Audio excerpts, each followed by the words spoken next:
Salut à tous et bienvenue dans cette nouvelle vidéo pour French Project. Aujourd'hui on va attaquer le déballage des cadeaux de Noël et pour débuter on va déballer la GoPro Hero. Alors la Hero fait partie des nouvelles GoPro qui ont été annoncées il y a à peine quelques mois et donc on a là une nouveauté chez GoPro, à savoir un modèle entrée de gamme. Cette Hero est vendue au prix de 125 € et pour ce prix on a une vraie GoPro.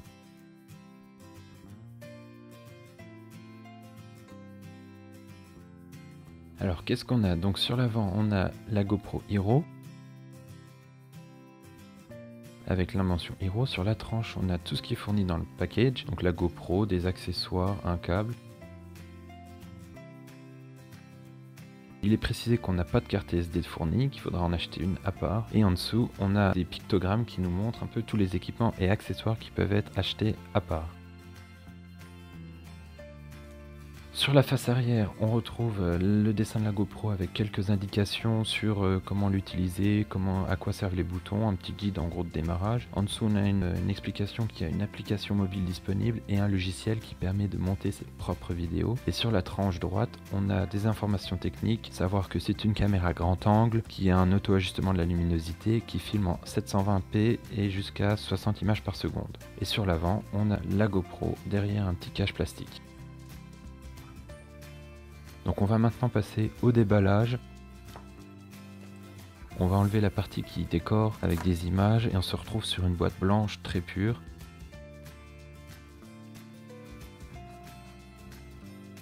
On va l'ouvrir. Donc qu'est-ce qu'on a là-dedans?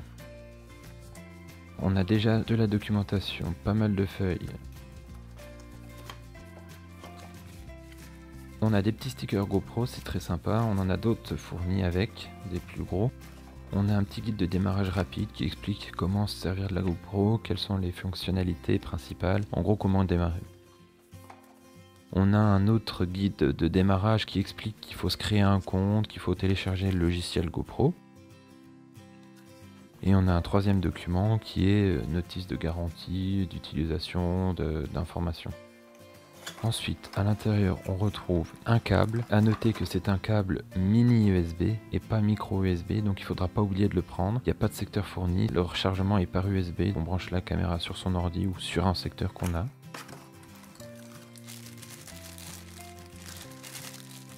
On a aussi des petits accessoires qui sont fournis, c'est pas grand chose, on peut pas passer à côté de l'achat d'autres accessoires, mais au moins il y en a deux petits qui sont fournis pour commencer, à savoir des petits accessoires autocollants, donc un incurvé, un plat, qui peuvent se coller un peu où on veut.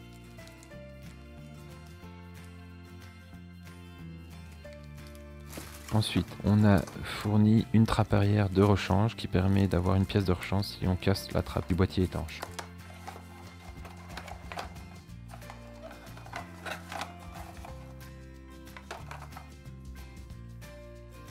Et on retrouve enfin la caméra. On retrouve à l'avant un bouton d'allumage et de programmation. Sur le dessus, ça sera un bouton pour déclencher la prise de vidéo, la prise de photo.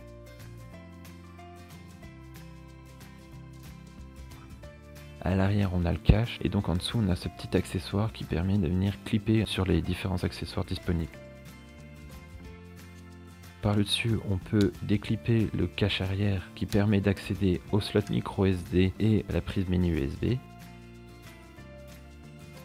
La finition est vraiment top, c'est de la très bonne qualité. Malgré le prix, il n'y a pas de concession sur les matériaux utilisés. Là où on remarque que c'est de l'entrée de gamme, c'est qu'on a des specs qui sont de base, à savoir 5 mégapixels, qui permettent de filmer en HD 720p et jusqu'à 60 images par seconde. On a un boîtier fixe qui ne permet pas de sortir la GoPro. Mais à part ça, on a tout le reste. Un boîtier d'étanchéité et des accessoires complètement compatibles avec les autres modèles de la marque. Rapidement, un point sur le logiciel qui est fourni gratuitement. Il est vraiment très simple d'utilisation et il permet de faire des vidéos GoPro de qualité. On a juste à importer nos fichiers depuis la caméra et ensuite on est guidé et tout est fait pour que ce soit simple. On peut utiliser des montages tout faits où on choisit simplement les séquences qu'on veut mettre dedans et le reste se fait tout seul. On peut aussi éditer une vidéo en faisant tout seul, mais si vous voulez vous essayer au montage de vidéos, je pense qu'il existe d'autres logiciels qui sont plus complets. Quoi qu'il en soit, avec ce logiciel, le but n'est pas de faire de la concurrence au logiciel de montage pro, mais vraiment de permettre à tout le monde de faire ses montages avec ses propres vidéos. Je n'ai pas encore eu le temps de faire beaucoup de tests, mais je peux déjà vous dire que c'est un excellent produit. Je trouve que l'idée de proposer une caméra entrée de gamme est très bonne car ça permet de commencer l'aventure GoPro sans y mettre plus de 300 €, de se faire la main et une fois qu'on veut aller plus loin, on peut passer au modèle plus haut de gamme. On a là un produit de qualité et c'est une très bonne chose. J'ai commencé à acheter des accessoires pour cette GoPro et je vous ferai une vidéo de tout ça très rapidement. Il y en a un certain nombre qui vont me permettre de tester la caméra dans différentes conditions. Voilà, c'est tout pour cette vidéo, merci de l'avoir regardée, n'hésitez pas à l'aimer, la commenter ou la partager. Vous pouvez aussi vous abonner à ma chaîne YouTube et me suivre sur Twitter, le lien est dans la description. D'autres vidéos arrivent très vite, bye.